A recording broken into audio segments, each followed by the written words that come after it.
Greetings, welcome back to Black Bear News, where we are discussing abrupt climate change, abrupt climate collapse, environmental destruction, pollution, decay, all the not very good things that are underway.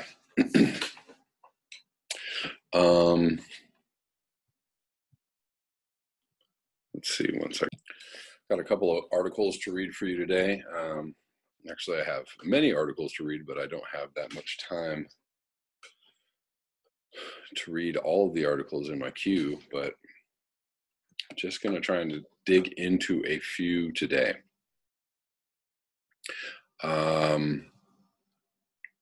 So this one is for all the people that are like, oh, we had a cold April, or we had, pretty snowy winter. Where's this climate change? Where's this global warming at? Death toll climbs in Karachi heatwave. This is from May 22nd. That would be today. Charity says at least 65 people have died in Pakistani city as temperatures exceed 40 C. An intense heat wave across South Asia has killed dozens of people with sustained temperatures in excess of 40 C, 104 Fahrenheit, coinciding with power cuts and Ramadan, when many Muslims avoid eating or drinking water. That can't be a good thing. At least 65 people have died in Karachi in recent days, according to the charitable organization that runs the central morgue in the Pakistani port city, as volunteers handed out water to laborers and others working outside in temperatures as high as 44 C.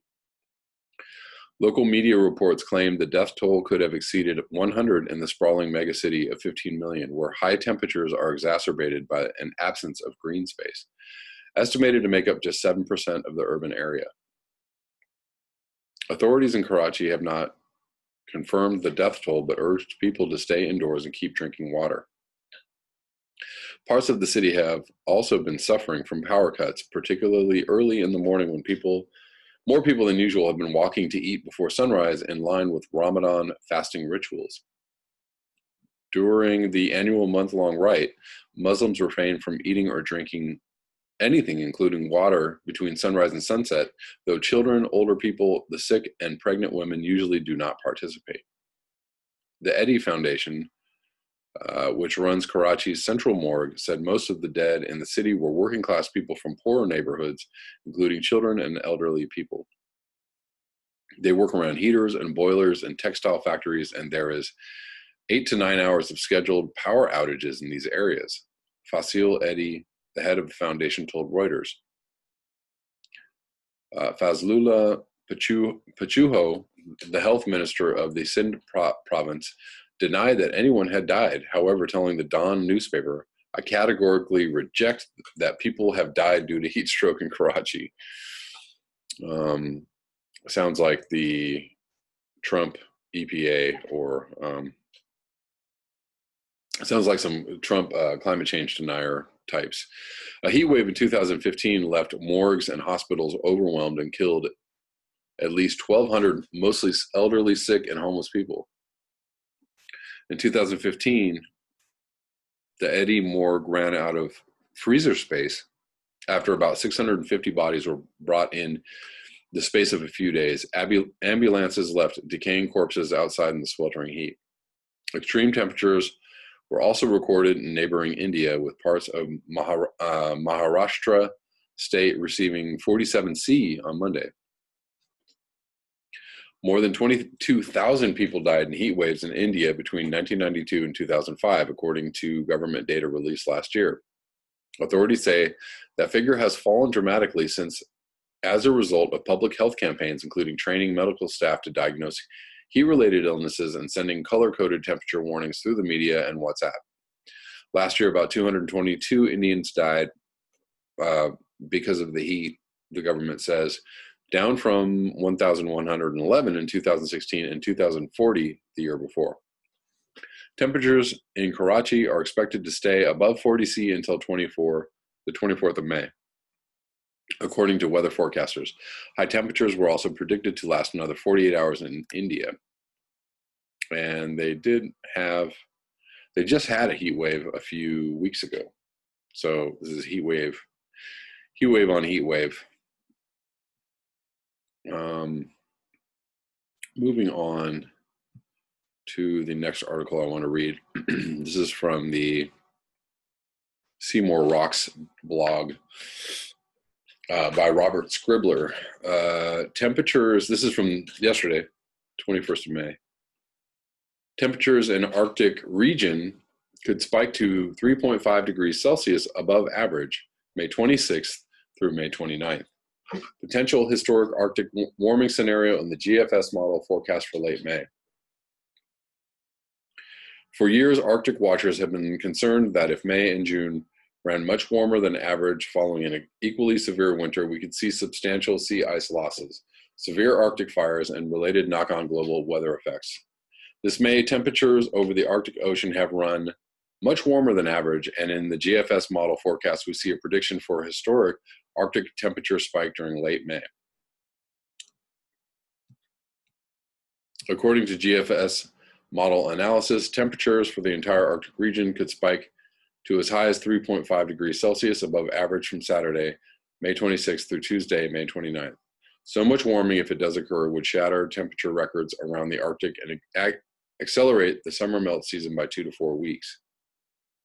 It would also elevate Arctic fire potentials while likely increasing upstream severe weather risks to include higher potentials for droughts, heat waves, and severe rainfall events, as we have seen recently across the eastern U.S. The model run indicates 3 ridge zones feeding much warmer than normal air into the Arctic. The zones hover over eastern Siberia, western North America, and central Europe through the North Atlantic and Barents Sea, pushing wave after wave of warmth into the Arctic Ocean region. Over the coming days, this 3-pronged flood of warm air could push temperatures over the Arctic Ocean to 2 to 10 C above average temperatures, while western North America, eastern Siberia, and Scandinavian countries could see the mercury climb to 5 to 20 degrees Celsius above average. This translates to 70 to 80 degree Fahrenheit temperatures for eastern Siberia above the Arctic Circle, mid-70s to mid-80s for the near Arctic Circle, Alaska, and temperatures in the 70s to 80s for Scandinavia. This is crazy. That's crazy warm. For the Arctic Ocean, it means above freezing temperatures for most zones that are likely to see more rapid sea ice melt as a result. Upstream efforts include the potential continuation and emergence of fixed severe weather patterns. Extreme heat will tend to intensify for western North America, while a pattern that favors severe rainfall is likely to remain in place for the eastern U.S. Meanwhile, South Central Asia through the Middle East are likely to see very extreme daytime high temperatures. Fire risks will tend to rise from Alberta to the Northwest Territory into Alaska and on through central and western Siberia as much warmer than normal temperatures take hold and Arctic lightning storms proliferate. It's worth noting that should such an event occur during late May, it would represent yet another major and historic temperature departure for an Arctic zone that has thus far seen severe winter warming and related loss of sea ice. The concern is that eventually such heating would result in ice-free conditions during summer, although when is a subject of some debate. To this point, it is also worth noting that we should take the present GFS forecast with a bit of grain of salt. Such amazingly warm temperatures are still 6 to 10 days away,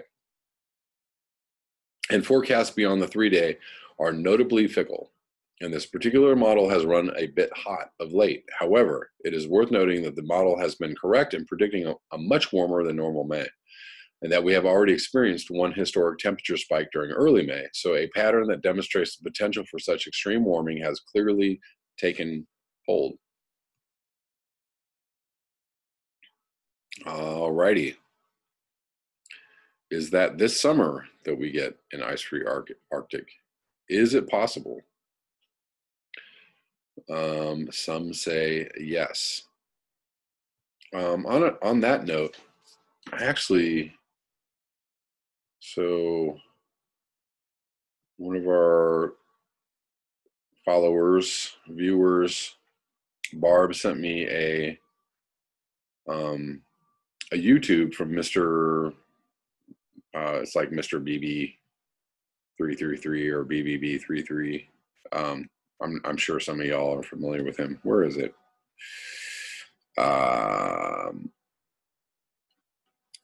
And she actually sent me an Earth Null School checkout, and there were a bunch. It looked like there were a bunch of tropical storms, or like cyclonic storms forming, like a bunch, like 6 or 7 all over the place, at least that I saw. Okay, so I'm going to link this video. 6,000 mile wide, massive cyclonic wind field. So May 21st is from yesterday. An incredibly huge, I'm going to open this just for a second so I can read the description box and give you a little bit of info on it. An incredibly huge unified wind field is currently swirling in the deep southern hemisphere of Earth. It is in the upper levels of the atmosphere, but has the structure of a giant cyclone.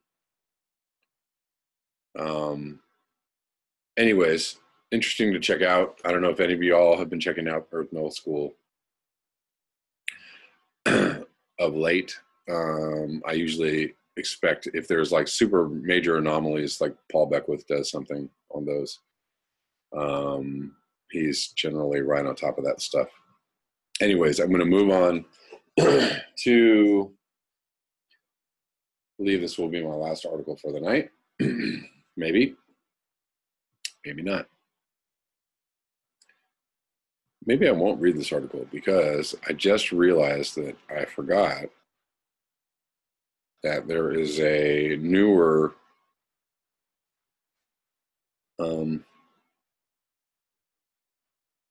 Dar Jamil article. Maybe I'm missing it. Maybe I didn't send it to myself. Maybe I did not send it to myself. So sorry.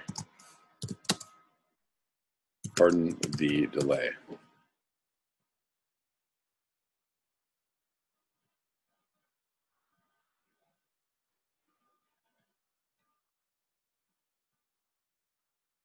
Yes, here it is. May 21st. I'm going to read this instead, just because I really like to keep on top of the Dar Jamil articles. The other article is very intriguing. Maybe we'll have time to hit that before the video ends. And extreme climate forces extreme measures as worst case predictions are realized. One of the penalties of ecological education is that one lives alone in a world of wounds. Much of the damage inflicted on land is quite invisible to laymen. An ecologist must either harden his shell or make believe that the consequences of science are none of his business, or he must be the doctor who sees the marks of death in a community that believes itself well and does not want to be told otherwise. Aldo Leopold. Mountaineering, which has become more of a balm and solace for me than ever before, is an increasingly bittersweet experience. While the internal freedoms experienced continue to match the external while up in the high country, being on and amongst glaciers today entails being on one of the most dramatic front lines of anthropogenic climate disruption. Excuse me. A small team of us worked our way across icy slopes of Mount Rainier in Washington state en route to a satellite peak recently, weaving our way through and around crevasses, only to find our route ultimately made impassable. Excuse me. According to route photos and information from just a few years ago, the third great glacier we were about to traverse had melted and broken up dramatically, leaving us with no choice but to turn around and plan another route for another day. Despite Mount Rainier being the most glaciated peak in the contiguous 48 U.S. states, it is losing its ice rapidly now. Like most glaciers around the world, we are watching them vanish before our very eyes. At current rates of planetary warming, we will be almost assuredly cannot talk tonight, be hard-pressed to find an active glacier in the 48 U.S. states by 2100. But it becomes obvious that these dramatic changes should be expected when we look at the bigger picture of ACD today. Earth's worst-case warming scenarios are probably most likely now. That means way in front of 2100. Ice and glaciers around the world are melting far more quickly than believed possible even just a short while ago. The Greenland ice sheet is threatening to collapse and is already slowing ocean currents, which could collapse far faster than expected as well. Sea levels are rising at an increasingly rapid pace, and projections have already doubled for this century alone. Not even to speak of what the next century will bring. The seas are warming as well, with each of the last 5 years having set a new record for the warmest they have ever been since humans have been on the planet. Widespread death of marine life is at a record pace, and we are likely already on the edge of an anoxic event as oceans are depleted of oxygen. Half of all the marine life on the planet has already been lost since just 1970. Already in the sixth mass extinction event Earth has known, this one triggered by humans, we are losing potentially dozens of species every day already. The Great Barrier Reef, the single largest reef system on Earth, has been changed forever, according to scientists who have described the bleaching events that are wiping out the reef as unprecedented and catastrophic. Fresh water from melting glaciers is likely already shifting the circulation of the oceans, causing scientists to warn that one of the worst-case predictions about ACD could already be happening. The circulation shift will ultimately lead to a faster rising of seas and superstorms, along with shifting of entire climates for vast swaths of the planet. Bizarre phenomena are already happening to what ice is left in the Arctic, and the sea ice of the Bering Sea never melted out so quickly or early in the season as it did this year. Esteemed 86-year-old social scientist Meyer Hillman recently told The Guardian, humans are doomed due to what we have done to the planet. The outcome is death, and it's the end of most life on the planet because we're so dependent on the burning of fossil fuels. There are no means of reversing the process which is melting the polar ice caps, and very few appear to be prepared to say so. While people like Hillman and dispatches like this continue to show us how very far along we already are regarding ACD, the time to savor our relationship to the planet and each other has never been more pressing than it is right now. We must take this information in if we are to have an accurate map of reality so as to better navigate the time we have left on Earth. Very, very true. Earth. While it's long been known that the nations emitting the least carbon dioxide around the world are those most damaged by ACD, a recent study showed that another layer to this effect, tropical inequality, is how the study puts their finding, which shows that the countries emitting the least carbon are also typically those which experience the greatest temperature swings from ACD, along with their respective impacts like droughts, floods, wildfires, and extreme weather events. While the UN has projected conservatively 200 million ACD refugees by 2050, even within the US, thousands of people are already facing displacement, and the number is sure to grow. Yet another study has shown how ACD is shifting the times nature is able to eat, this time focusing on the 88 specific species that are being impacted. The study showed that these species' biological feeding times are moving out of sync on an average of 6 days every decade. For example, nearby where I live, Lake Washington's plant plankton are blooming 34 days earlier than the zooplankton that eats them, which means the entire base of that ecosystem's food chain is being deleteriously impacted. Another report showed that as the planet continues to warm apace, energy demand for air conditioners and refrigeration are projected to jump 90% over 2017 levels. This also, of course, brings about a corresponding increase in CO2 emissions from the increased use of such devices. Can you imagine that scenario when we're facing extreme heat waves, all over the U.S.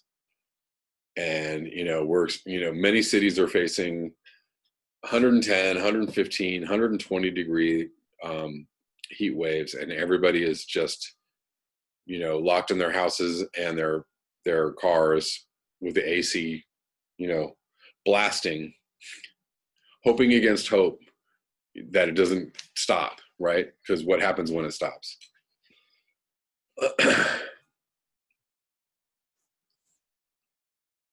Lastly, in this section, as glacier melting around the planet continues to increase, the melting is destabilizing mountain slopes and literally causing mountain sides to collapse, sometimes falling into the sea. Water.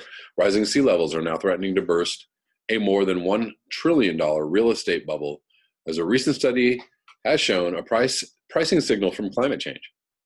The study revealed how in Miami, housing values of homes located at lower elevations have not kept pace with the rates of appreciation of homes located at higher elevations along the coastal areas.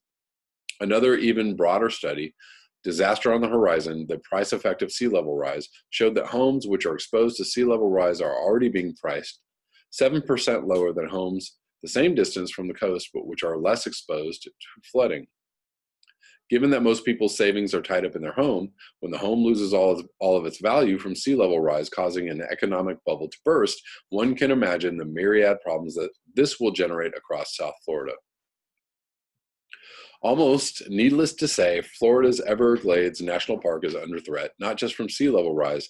The highest point in the park is 4 feet, but from the fact that the mangroves there are facing death, also from rising seas, according to a recent study. The mangroves are literally being drowned by rising seas, and consequently the land they hold steady from the sea is being washed away, allowing the seas to encroach even more upon more land even faster. They are done, Randall Parkinson, affiliated with the study, told the Guardian of the mangroves. The sea will continue to rise, and the question now is whether they will be replaced by open water. I think they will. The outlook is pretty grim. What's mind-boggling is that we are facing the inundation of South Florida this century. Up the coast from Florida and North Carolina, sunny day flooding caused by sea level rise is happening decades sooner than previously predicted, according to a recent report. Sunny day flooding is tidal flooding, which is, for now, temporary inundation of low-lying areas during high tides. Another recent study showed how Galveston, Texas is under increasing threat from sea level rise, as this will make the island that much more vulnerable to more extreme hurricanes in the future. The study showed how hurricanes of the future will cause 65% more people there to become displaced and 5 times as many buildings to be damaged. The study also showed how already more than 60% of the Gulf Coast and most of the bay shorelines are already retreating in those areas where 25% of the entire population of Texas lives. Meanwhile, the U.S. military paid for a study on sea level rise, and the results are sobering. The study showed that thousands of these low-lying tropical islands' populations will become rootless, and their water supplies are already threatened in the very near future, an issue that will, of course, bring security concerns of its own. The other side of the coin of ACD's impacts in the watery realms is drought. A recent report showed that droughts across the southwestern U.S. will continue and prolong the threat of wildfires in that region. With mountain snowpacks already low in many of those states, such as Colorado and New Mexico, this summer will likely prove to be yet another exceptional wildfire season. Another recent study showed how farmers along the arid humid boundary that runs along the 100th meridian in the U.S. will most likely be hit by dramatic ACD impacts, like drought. The arid humid boundary has shifted 100 miles eastward, bringing arid conditions further into what was formerly farmland. Ongoing drought across Kansas has set the stage for what could be that state's smallest wheat crop since 1989, likely a harbinger of things to come as that region continues to dry further. In California, another study has underscored what we've known for years now, which is that extreme droughts and floods there are set to worsen as ACD progresses. The frequency of what that study refers to as precipitation whiplash events of shifting from droughts to floods will worsen across the state, but in Southern California will double by 2100. Over in Afghanistan, the latest snowfall and rain in years over this last winter has led to the onset of a major drought that is already sounding alarms across the U.S.-occupied war-torn country. 20 of the 34 provinces of that country are already suffering badly, according to a report. An overheated atmosphere is able to hold more moisture, hence the ongoing increase of dramatic rainfall events like the recent one in India, where a rainstorm killed at least 91 people and injured more than 160 as houses collapsed and trees were toppled. Meanwhile, up in Alaska, this winter saw a record low in sea ice coverage, and winter sea ice across The Bering Sea was literally half that of the previous record low. There's never been anything remotely like this for sea ice. Rick Tommen, an Alaska-based climatologist with the National Oceanic and Atmospheric Administration, told Scientific American about the new record low. Signs of the times are of extremity we are living in abound. Like in South Africa, where marine salvage experts are hoping to realize a plan to use ships to tug icebergs from the Antarctic all the way to Cape Town in order to help create a temporary solution to that city's ongoing drought and water crisis. Good God. That's a great idea.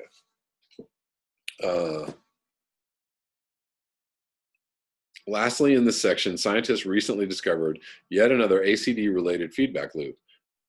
I got to go back to that last paragraph because, like, you know, there's another crazy scenario as we run out of water and we go trying to like haul chunks of ice from Antarctica or whatever's left of ice, you know, around the globe so that we can have a few more drops of drinking water. What a beautiful scenario that is. Lastly, in this section, scientists recently discovered yet another ACD-related feedback loop. This one is a result of warming temperatures around the globe contributing to increasing growth in freshwater plants within the world's lakes in recent decades, which will cause the amount of methane emitted from lakes to double. Fire. The National Interagency Fire Center with the USDA Forest Service has predicted that this year will be a challenging wildfire year across the country. Large portions of the western U.S. are expected to have above average potential for significant wildfire activity this year, including Arizona, California, Colorado, Idaho, Kansas, Montana, Nevada, New Mexico, Oregon, Texas, Utah, and Washington. Not included in that list of states was Florida, where by early May, wildfires in Big Cypress National Park had burned more than 38,000 acres, and a fire in the Texas Panhandle had burned more than 30,000 acres. Air in Pakistan. Recent temperatures are reported to have cracked 50.2 degrees Celsius, 122.3 degrees Fahrenheit, in Nawabshah, located about 127 miles northeast of Karachi. A regional newspaper there reported that the heat was so intense it caused people to pass out and that business activities came to a halt in a district of 1.1 million people. That area saw a record of 45.5 Celsius, 113.9 Fahrenheit in March, setting an all-time March record for the entire country. Warmer than normal temperatures in the U.S. are afflicting places like Miami, where it is now warmer and wetter for far more of the year than it used to be. This sets the stage for that region to become more friendly to mosquitoes, hence increasing the likelihood that the Zika virus could return to Miami. Meanwhile, tick-borne diseases like Lyme disease are rapidly spreading across the U.S., with some fearing that Lyme disease could already be the first epidemic related to ACD. The NOAA recently confirmed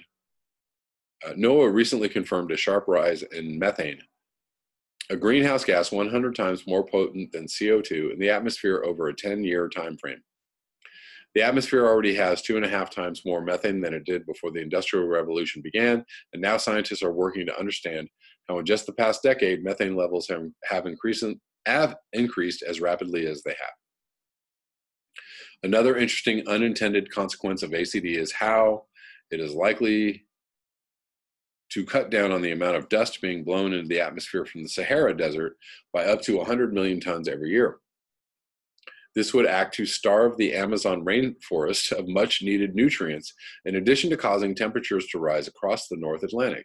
The amount of dust will decrease because warmer temperatures mean less wind and hence less dust. The lack of dust means the rainforest will not get as much iron and phosphorus in the dust for its plants and marine life.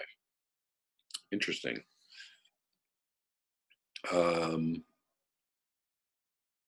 Atmospheric CO2 concentrations have, for the first time ever recorded, surpassed 410 parts per million and sustained that increase for more than a month. Denial and reality. In April, the U.S. Senate confirmed ACD denying Republican Representative Jim Bridenstine from Oklahoma as the head of NASA. Oh boy. Bridenstine has no scientific credentials and does not believe humans are to blame for ACD. Wasting no time, by early May, the agency under Bridenstine had ended NASA's carbon monitoring system, which has been, at least up until then, a $10 million annual effort to fund programs intended to improve the monitoring of carbon emissions around the world. While this is just the latest in ACD denial antics from the Trump administration that are having catastrophic impacts on the environment and climate, the denialism of this is thankfully grossly outweighed by reality.